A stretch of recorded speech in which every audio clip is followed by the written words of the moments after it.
Salut, salut, bonjour, bonjour, bonsoir. C'est Congo News 24. Nous sommes encore aujourd'hui pour vous présenter cette émission sur notre beau pays, la RDC. Comme d'habitude, avant de commencer, nous disons toujours merci à Dieu. Nous disons merci à nos chers abonnés et téléspectateurs qui nous suivent partout dans le monde et en République démocratique du Congo. Au sommaire, le docteur Denis Mukwege a demandé au président de la République de ne pas céder le ministère de la Défense et de la Justice à ceux qui ont légué l'insécurité, la corruption, l'impunité au détriment de la paix et de la stabilité. Bandeko, premier point, Denis Mukwege a sengi na président de la République. Na ministère de la Défense et de la Justice a nommé Batu Oyo babebisaki mboka te bato oyo na ministère ya défense na justice bato nyonso bandeko oyo créaki insécurité na l'est banome bango te bandeko tokodéveloppe yango des missions na biso. Deuxième point, le message du président de la République à la diaspora congolaise. Bandeko, deuxième point, et un message où le président Félix apesaki na ba diaspora nyonso ya obazana libanda ya ETC. Bandeko, message wana eze pona ba congolais nyonso à l'étranger bandeko, parce que RDC azana posa na bino. Alors commençons avec le premier point. Denis Mukwege bandeko apesi message était ministère de la Défense, Justice, pas na batu oyo ba créaki insécurité na l'Est, oyo ba kotiaki corruption bandeko. Alors, passons au premier point. Alors bandeko, commençons avec le premier point. Le message de Denis Mukwege bandeko.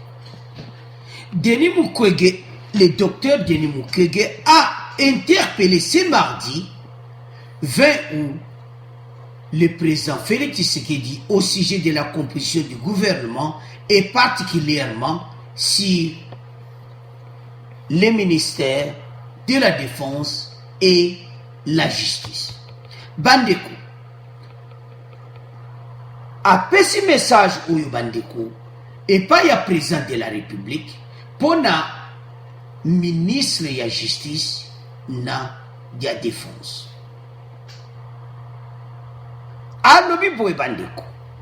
Par souci de cohérence, il s'agit aussi de ne pas céder le ministère de la Défense et la Justice à ceux qui ont légué l'insécurité, la corruption et l'impunité au détriment de la paix et de la stabilité.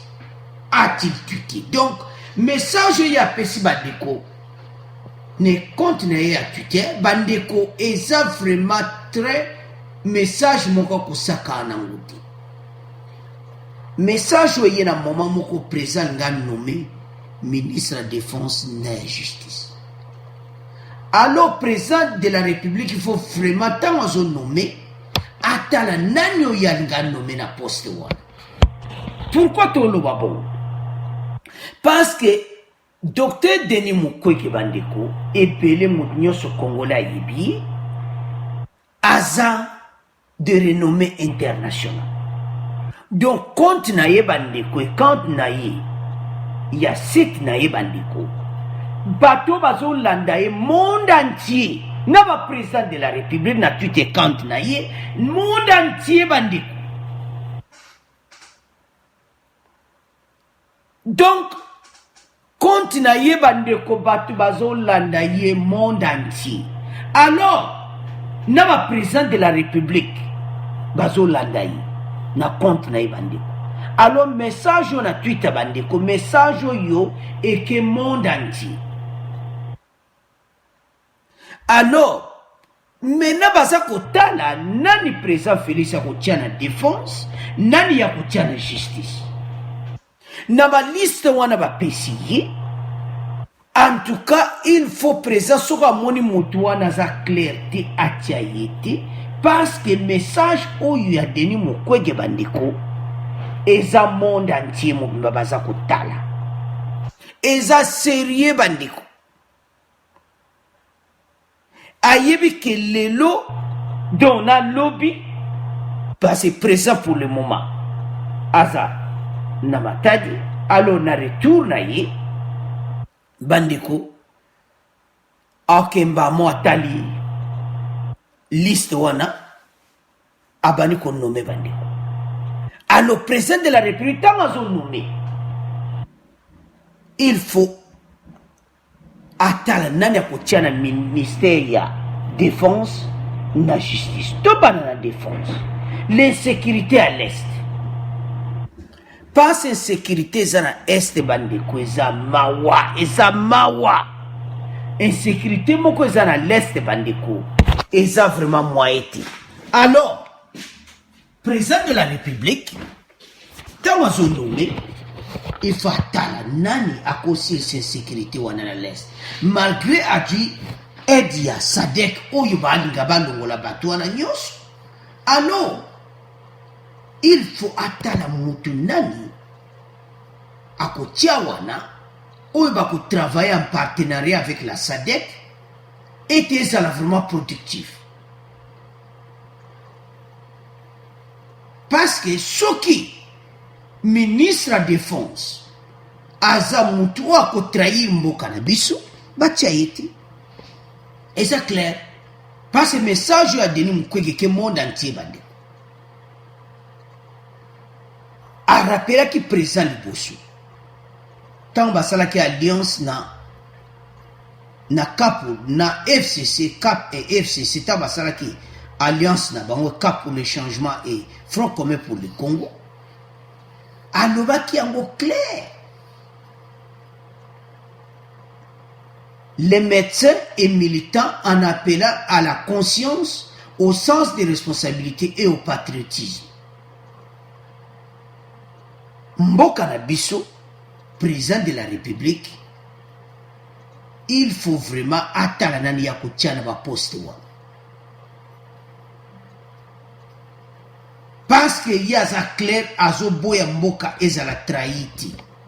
Parce que ministre de la défense na justice soki atie bato oyo pene ya bien te donc tokóma na situation mobulu bandeko eza message moko ya kosakana yango te message oyo je crois bien président de la république akotia yango sérieux comme toujours ntango azonommé ministre de la défense na ministre de la justice alors na ministre de la justice bakotia moto moko abebisi makambo nyonso état de droit alors président kolinga moto parce qu'il y est déjà alobaki en avance malgré la signature des accords entre votre plateforme politique Cap pour le changement et celle de l'ancien président Kabila Front commun pour le Congo, il n'est pas tard pour vous de vous ressaisir et mettre en place une cohabitation politique susceptible de vous permettre d'assumer pleinement les prérogatives de votre fonction de président de la République. Alobeza tarti. Ata siantirwa nesi salami bozana alliance. Donc yo oko mettre que yo osa président de la République. Message yena mama mo kitoko bandeko. Tala bandeko ya Beni, tala bandeko ya Butembo, tala bandeko ya Est bandeko nde baza kosouffrir. Pour le moment, baza ko s'arranger na SADC. Armée moko ensemble pour combattre Batouane. Alors, il faut ministre moko à défense au azana motema ya Congolais. Ezala za mutu ya FCC, mais azala na motema ya ba Congolais. Ndeto lobaki aza mutu oyo azana mangwele, azana souci ya mboka na ye.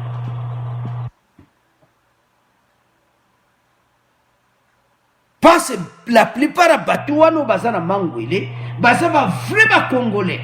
Akolinga jamais trahir mboka na ye. Alors président Félix, bato FCC liste on a ba oba pesio, ba Congolais, vrai Congolais basa. Oh ba vrai Congolais, oh basa na mangui.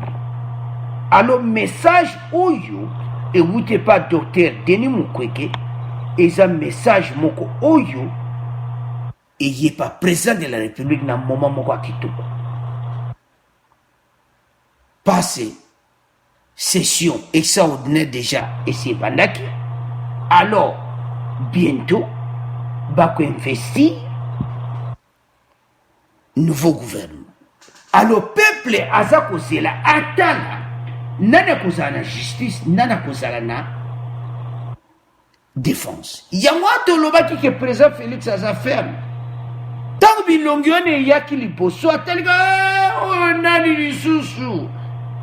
Papa Ilunga oyo nani lisusu. Retour à l'expéditeur. Na justice. Papa Ilunga nani o lisusu bandeko. Papa Ilunga lobi FCC apesinga. Papa Ilunga. Retour à l'expéditeur. Yango baliso wana ezongaki. Bilongi wana eyaki. Ezali kama kobomba te bandeko. Bilongi wana eyaki. Te batalaka bi oyo lisusu nani. Retour à l'expéditeur. Alors, message à Denis Mukwege. Et ça message moko yé na moment mo kitoko. Alors bandeko vous de commenter parce que Denis Mukwege aza clair. Alors to boy bato ba ya pour ba trahir mboka et te est kuna déjà tout ça na ba problème. Ba travailler na SADC et te bato nyoso ADF babunga et puis mboka na biso. Et comment na stabilité et puis bandeko beni na Butembo la l'est des pays na Ituri basala na calme et puis RDC et ça l'a développé. À vous de commenter bandeko na premier point, tous les cas na deuxième point, le président de la République et la diaspora congolaise. Alors bandeko to comme na deuxième point na biso, le message du président de la République Félix Tshisekedi à la diaspora congolaise. Message au bandeko, président Félix, Azoev Saba Congolais, était si kanabineza na RDC. Mboka na biso ezotongama, mboka ezana posa ya diaspora, était to sangana, quelle que soit la différence, quelle que soit, tous à parti au parti wana, tous à l'ensemble, to avancer mboka na biso.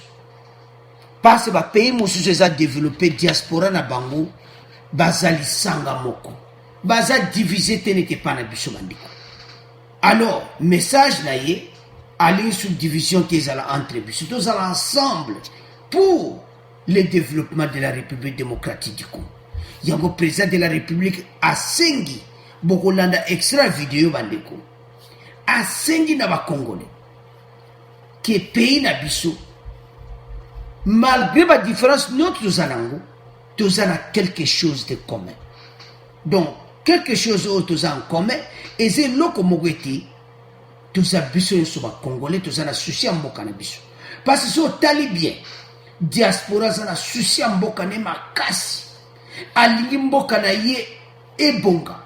Alingi Mbokanaye, ça n'a pas beaucoup d'occupation, ça n'a pas Mbokanaye, ça très bien. Yango président de la République à lobby. Ceci n'a été comme un poste wana président de la République et ça pour unir ba Congolais. Basala ensemble li boke moko bandeko pour l'intérêt de la République démocratique du Congo. Alors, suivons son excellence le président de la République to landaye to yoka les messages qu'il a donné aux Congolais de la diaspora. Tout le message wana bandeko. Bon après, tu continues mission na biso.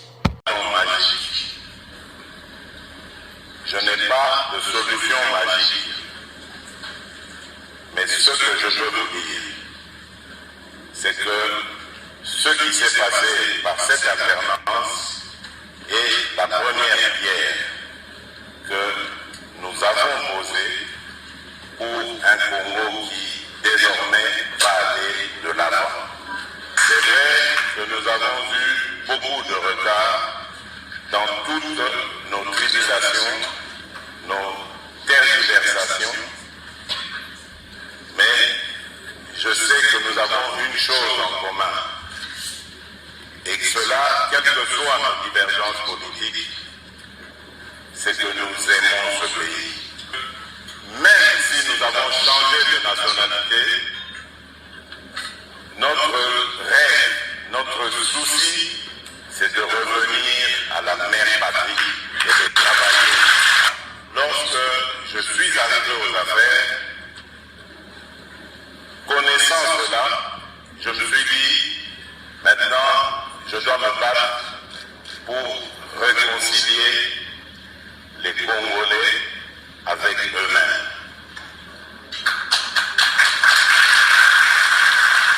Faire comprendre aux Congolais, mes compatriotes, ce que m'avait enseigné mon leader, mon mentor, Étienne Tshisekedi Ouamouka.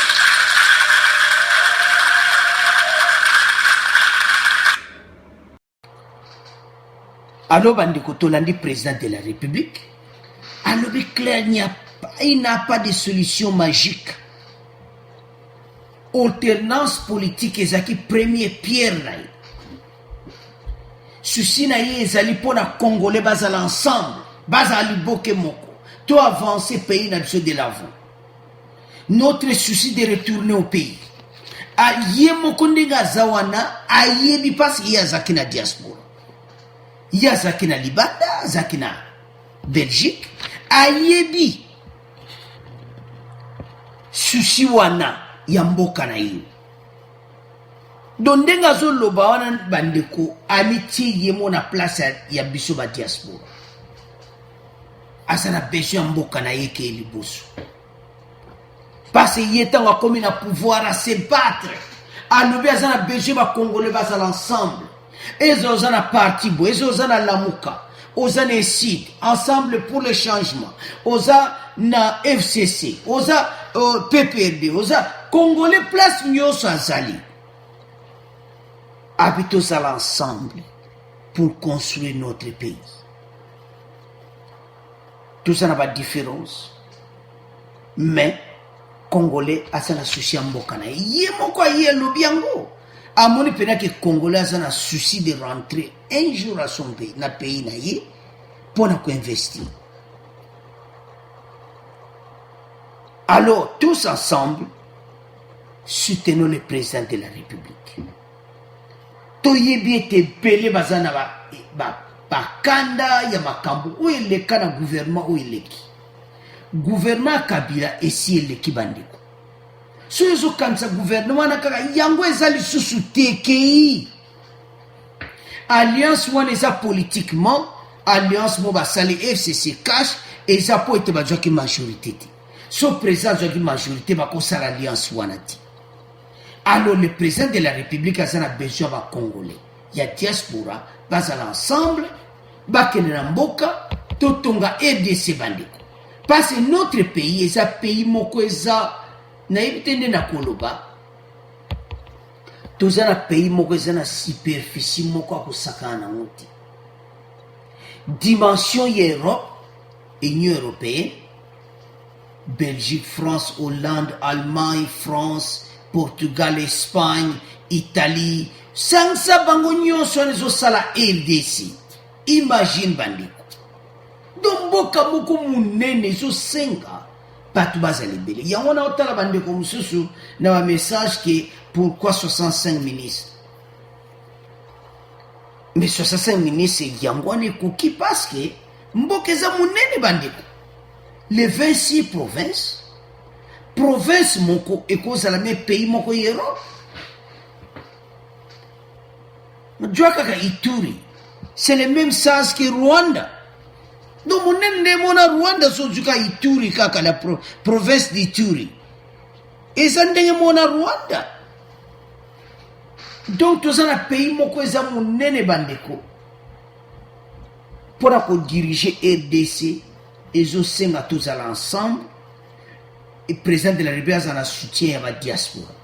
Yango eza message ne bandeko commentaire à mingezate bolandi alobi ke yel alternance politique wana ta ya jaki pouvoir et pas ya Kabila parce que Kabila sali mandat ne koki en te sabino ki ya sali 2 ans na ye eza na kati ya constitution Kabila ko sa sur 3e mandat de il faut président musu aleka président Félix Besso sali 2 mandats à cause ça il faut président musu aleka et si l'histoire à Kabila si l'histoire à Félix dans 2 ans yepi histoire de soit sali 2 mandats soit sali 2 mandats na ye a sali 8 ans donc à celle 10 ans, je m'excuse. Ce président Félix a fait 10 ans, donc 5 ans. Donc, mandat n'est pas si les moutons sont remplacés. Pas à ce bon samboka, mais ça a besoin de soutien à la diaspora.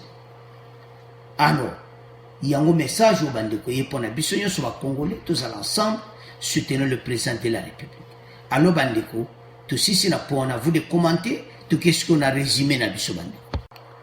Alors bandeko tozo résumé mission na biso.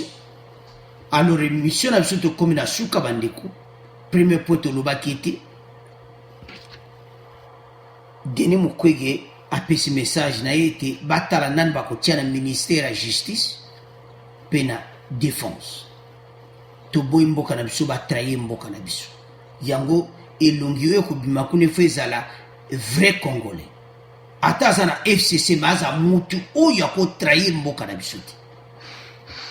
Pato yebete mutu aza makila ko pena na motema mposa mboka akoteka mboka na ete. Alors deuxième point tolobaki pona ndenge ya diaspora na biso présence na souci ya diaspora apesa un message entre tous à l'ensemble. Un jour, les Congolais vont na RDC ko tonga mboka na bango. Alors bandeko, à vous de commenter, abonnez massivement. Au revoir, à la prochaine.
Alors, bandeko tolandi président de la République.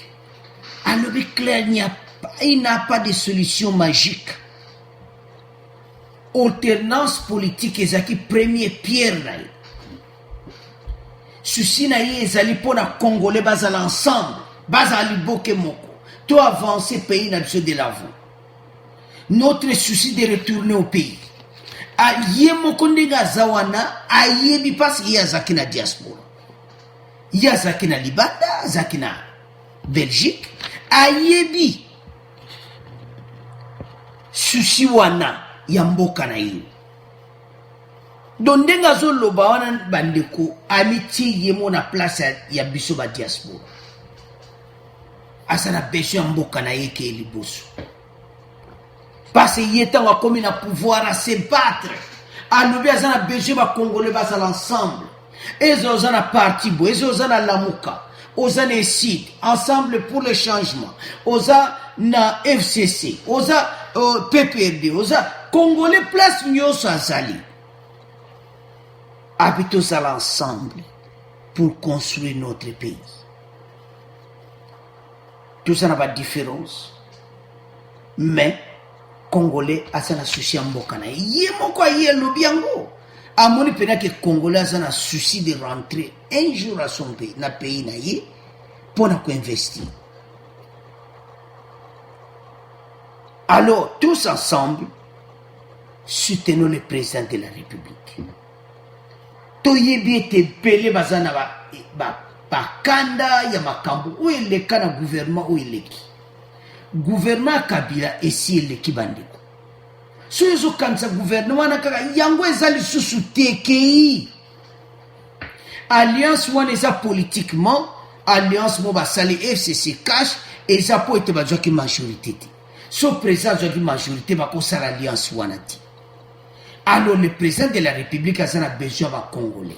Il y a diaspora, bas à l'ensemble, bakene mboka, totonga RDC bandeko. Parce que notre pays est un pays moko eza na ibitende na koloba. Toza na pays moko eza na superficie moko akosaka na ngoti.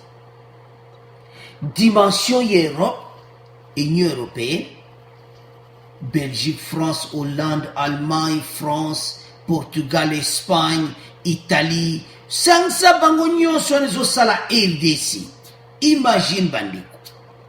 Domboka moko munene zo senga patu bazali bele. Yango na otala bandeko mususu na wa message que pourquoi 65 ministres.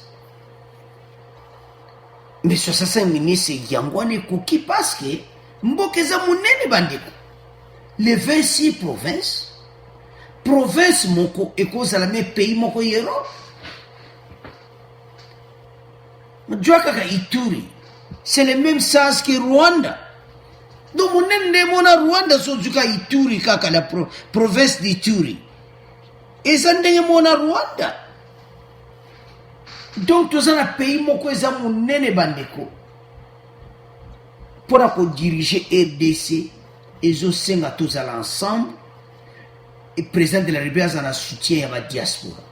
Il y a un message ne bandeko commentaire à mingezate bolandi alobi que y alternance politique wana ta ya joki pouvoir et pas ya Kabila parce que Kabila sali mandat ne koki entre sabino que il y a sali 2 ans na ye eza na kata constitution Kabila ko sa sur 3e mandat. Il faut président Moussoualek président Félix Bissou sali 2 mandats. À quoi ça, il faut présent Moussoualek. Et si l'histoire a Kabila, si l'histoire a Félix dans 2 ans, il y a une histoire de 2 mandats, 2 mandats, il y a 8 ans, donc, à 10 ans, je m'excuse, soit président Félix a 10 ans, donc 5 ans, donc, mandat n'est pas si les Moussou a remplacé. Pas à ce bon samboka, mais à ça, on a besoin de soutien à la diaspora. Alors, il y a un message au bandeko pour la bisogno sur les Congolais, tous ensemble, soutenons le président de la République.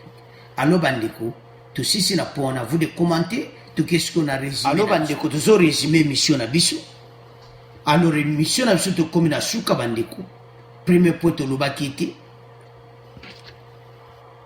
Denis Mukwege a fait ce message na été batala nan bako tia ministère de la justice, pena défense. To boy mboka na biso ba trahir mboka na biso yango elongi yo ko bima kune fezala vrai congolais ata sana FCC baza mutu oyo ko trahir mboka na biso ti pato yebete mutu aza makila o penala motema mbosa mboka akoteka mboka na yeti. Alors deuxième point tolobaki pona ndenge ya diaspora na biso président à la société à la diaspora, après ça un message tous à l'ensemble, un jour ba Congolais bazonga na RDC kotonga mboka na bango. Alors bandeko, à vous de commenter, abonnez massivement. Au revoir, à la